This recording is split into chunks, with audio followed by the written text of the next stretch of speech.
Genuine civilization, in essence, means not killing people. In a famous witticism, when an English journalist asked Gandhi what he thought of Western civilization, he responded, "I think it would be a good idea." Modern civilization, though outwardly highly developed, is inwardly very primitive and pre-adolescent, an institutionalized form of barbarism in modern drag. It makes sense that native peoples would know about malignant egophrenia, as they were oppressed by civilization yet weren't, at least initially, under the curse of modern civilization. Being under the sway of modern civilization can feel as if something foreign to our nature is being imposed upon us, as if we are living in an occupied land. Modern civilization suffers from the overly one-sided dominance of the rational, intellectual mind, a one-sidedness that seemingly disconnects us from nature, from empathy, and from ourselves.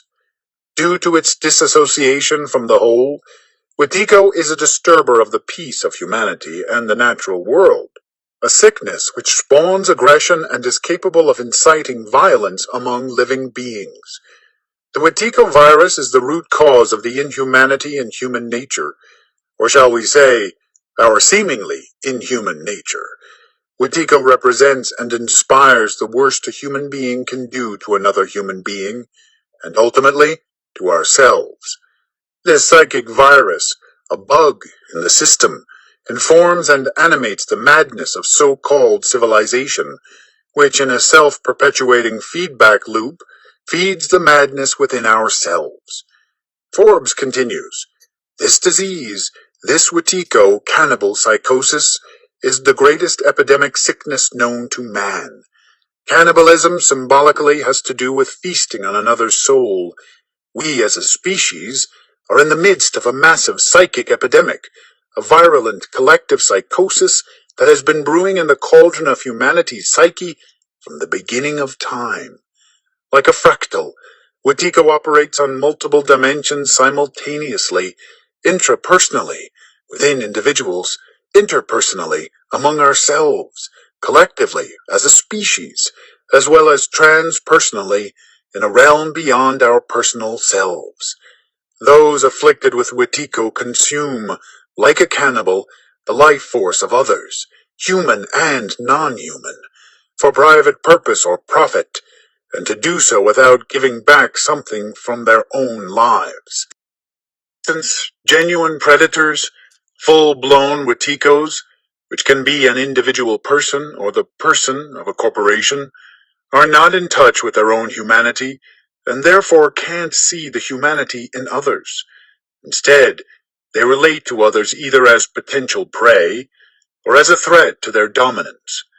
As if they are a different breed, those who are fully taken over by the Wetiko psychosis consume others' lives, physically, emotionally, psychically, and metaphysically, beyond just the material body and physical possessions to the level of meaning itself.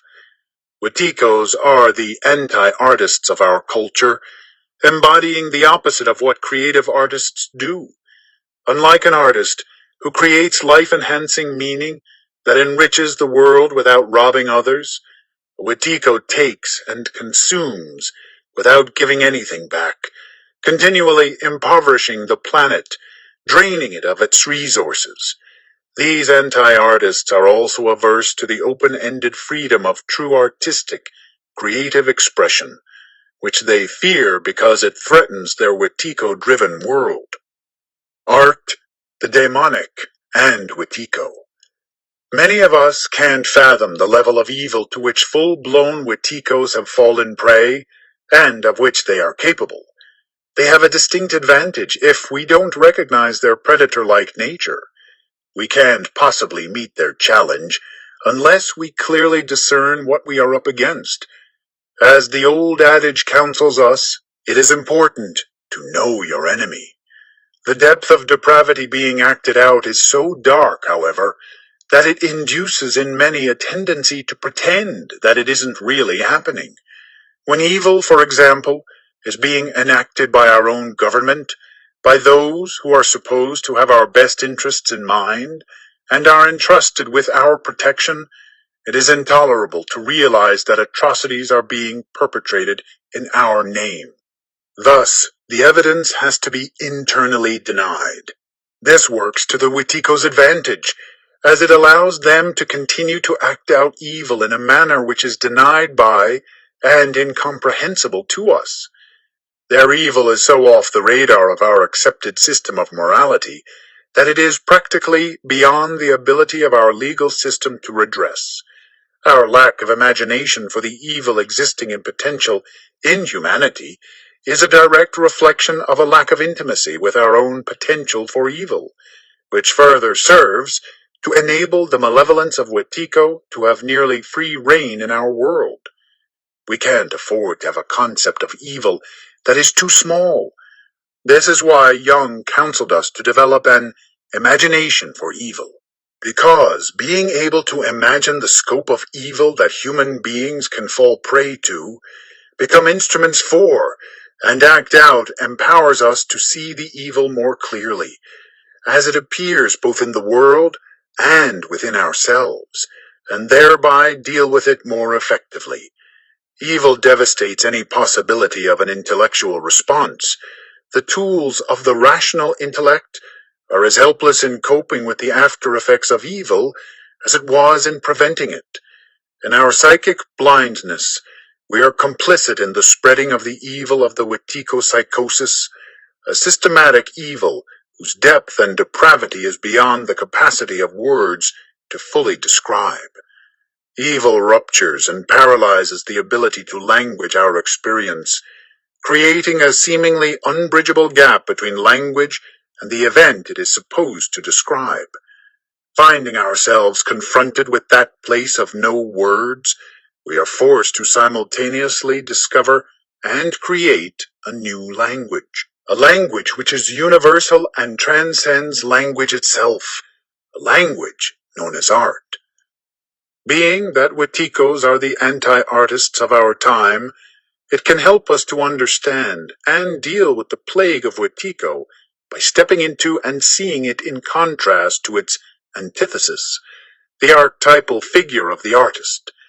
When I use the term artist, I'm not using it in a traditional, limited way of meaning someone who is solely painting, drawing, or using some other particularized medium. This is too circumscribed and flatland of a conception of what an artist is.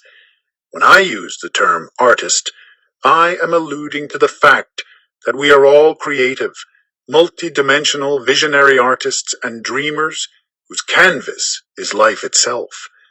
Art is not just an activity that results in products, but, rather, is a way of being and mediating experience.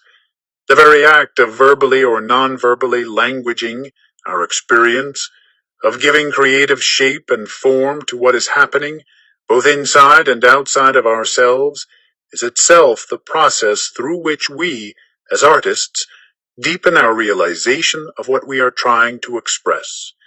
The fact that our realization of what we are expressing deepens through the act of creatively expressing it is the litmus test which certifies our act of creation to be worthy of the name art. In creating a new form of communication, the work of art is both an expression of a more expanded consciousness, as well as being its initiator.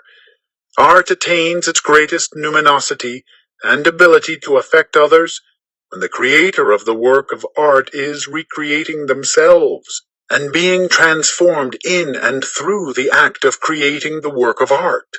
The artwork then becomes a living testament to, encoded with, and a carrier of this experience of transformation, as if the work of art unlocks the door through which this transformation becomes activated in and transferred to others in an act of living transmission. The artist's creative endeavors are timeless artifacts, which act like transducers of the semantic, symbolic power encoded in the human psyche.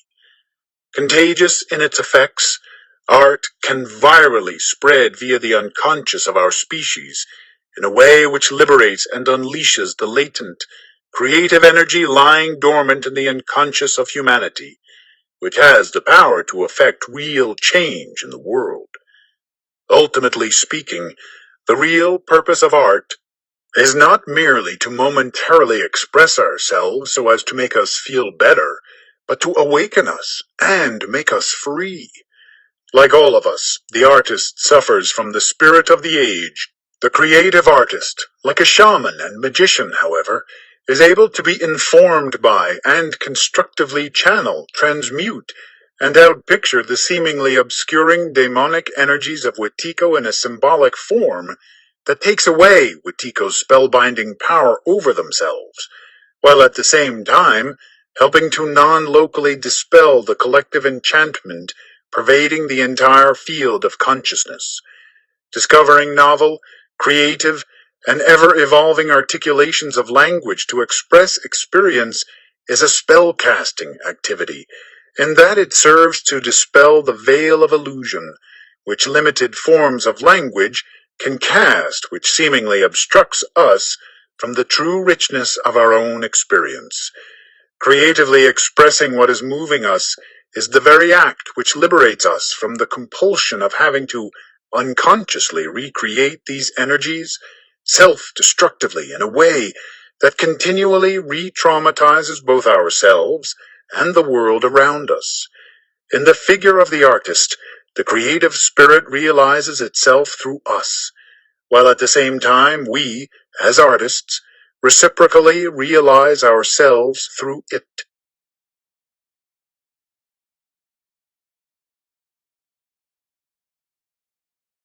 Modern humans like to think of themselves as better than the other animals, as having risen above our animal nature.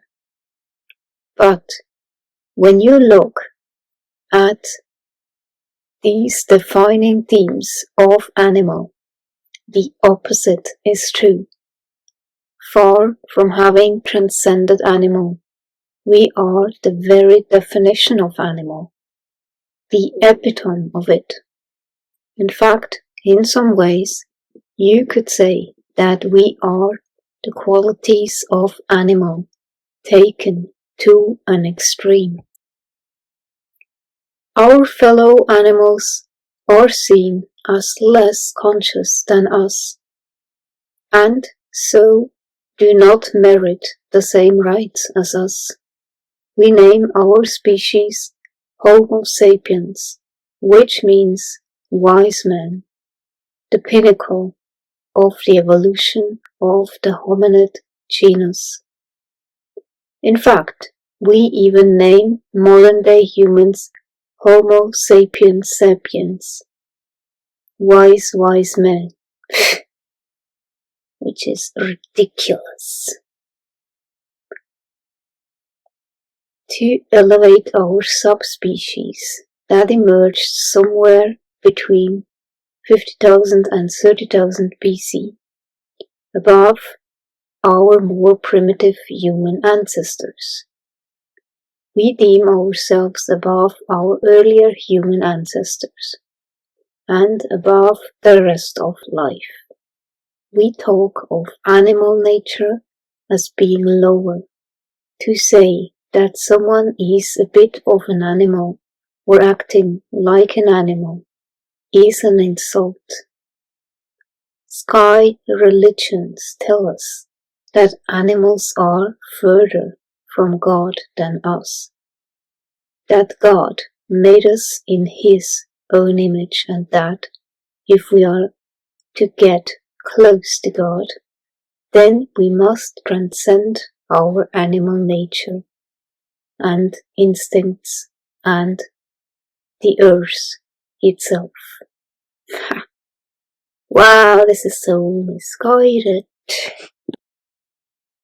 Any knowledge about how to know the lower world, shamanic journey, power plants, how to use the drum and the rattle, ecstatic dancing, and so on, is rooted out and destroyed. Anyone who has this knowledge is persecuted and killed with such a ruthlessness and dedication of purpose that, to all intents and purposes, we end up effectively eradicating shamanism in the West, leaving us with a broken lineage that we are only just now beginning to try and repair.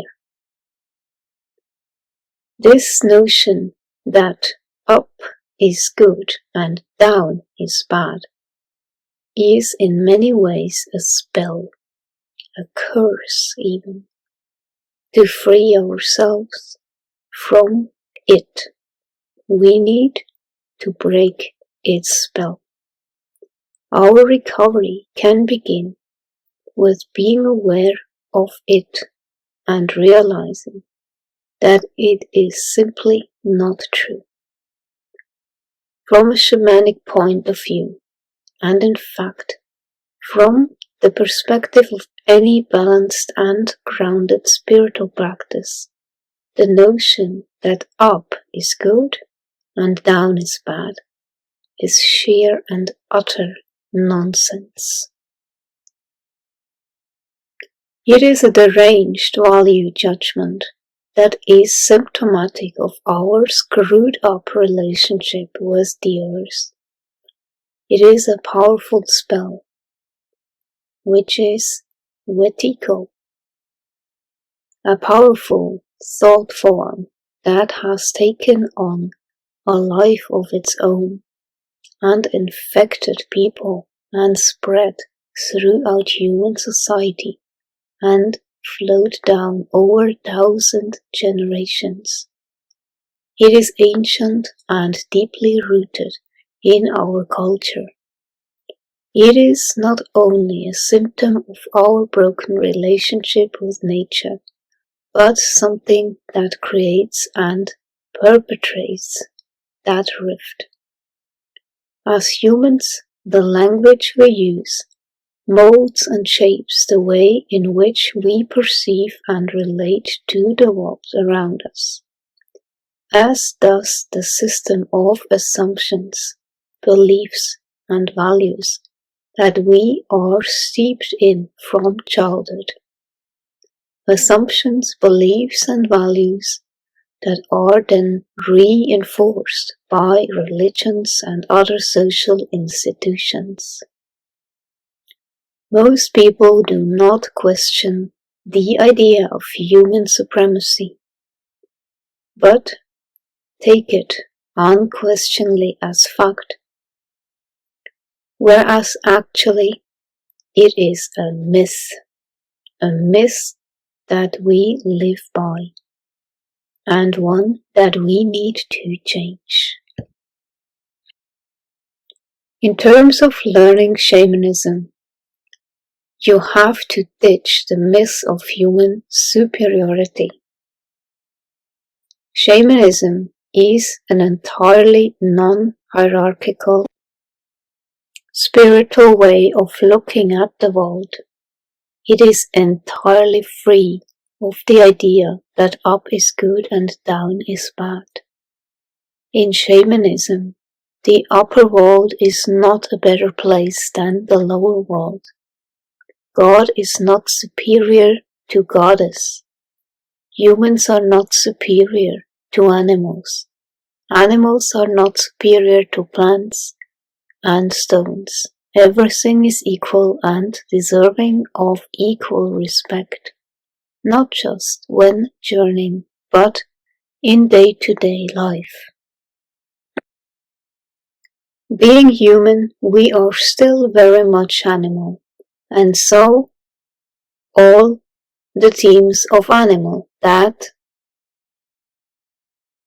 apply to us: predator, prey, dominant, dominated, competition, cooperation, aggressive, affectionate, stressed, caring and bonding, mischievous and playful, deceitful, fast-paced, communicative, emotional, colorful, noisy, restless, curious, innovative, inventive, adaptable, and so on. In fact, some animal characteristics especially apply to us. Again, I will underline words here from the animal qualities to highlight them. Looking at our linguistic, technological, scientific and artistic achievements, we are undoubtedly the most innovative, adaptable and inventive species on the planet. Whether we have put these talents and abilities to good use is another matter.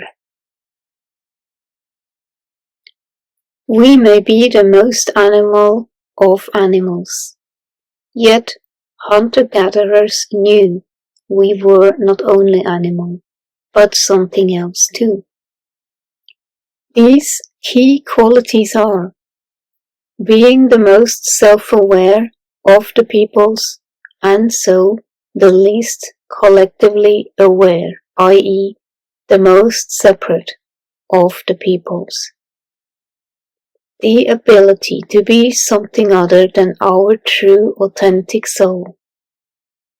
The ability to think abstract thoughts and imagine being something else, understanding these things and their consequences can help us to understand the true nature of human, because they understood the extent to which, as humans, we can be strangers to our true authentic soul. All hunter-gatherer cultures had initiation ceremonies performed around the time of adolescence. These ceremonies were designed to shock the initiate out of childhood thinking and help them step up to become a true adult. In these animist cultures, being an adult meant far more than just taking on middle world adult responsibilities in the tribe. Being an adult, rather than just an adult, meant being connected to your true soul. It meant knowing your true human nature. It meant stepping up to take your place on the earth as an interconnected being, a part of the web of life and a member of the great tribe of all the peoples. It was only once you had done this that the tribe considered you to be a fully human being. These days, we no longer perform these initiation ceremonies. Of course, the result is that true adults are extremely rare in our society. For as we shall see, the truth is that in our culture, most people never really grow up to become truly adult. Instead, we live in a society not of adults but a society of children in adult-sized bodies. A culture made up of people who do not know their true, authentic nature, but who are lost instead in human middle world concerns. People who never step up to take their true place in the more than human world, and so people who never take on the responsibilities that go with that. One of the key things the initiation ceremonies are about is to teach you what it is to be human. What my guides were showing me was that humans are shapeshifters. It is hard to convey the impact this realization had on me in the journey. As soon as I realized it, From the bottom of my soul, I knew it to be true. It felt like I had finally come home. It was as if previously I had been a lost jigsaw piece, alone and isolated, a puzzle that did not make sense. And then I was placed in my rightful place, in the rest of the picture. In being placed where I belonged, I made sense. I was still an individual, but now part of a whole. Being part of this bigger picture made sense to me. It was not that everything suddenly fitted into place and made sense, but that I fitted into place. Everything else already made sense. Everything was already in its rightful place and helped make up the bigger picture. It was me who had been missing. Once I took my place, my rightful place, I finally understood, really groped, what animists mean when they say that to understand what it is to be human, you have to understand our place in the bigger picture.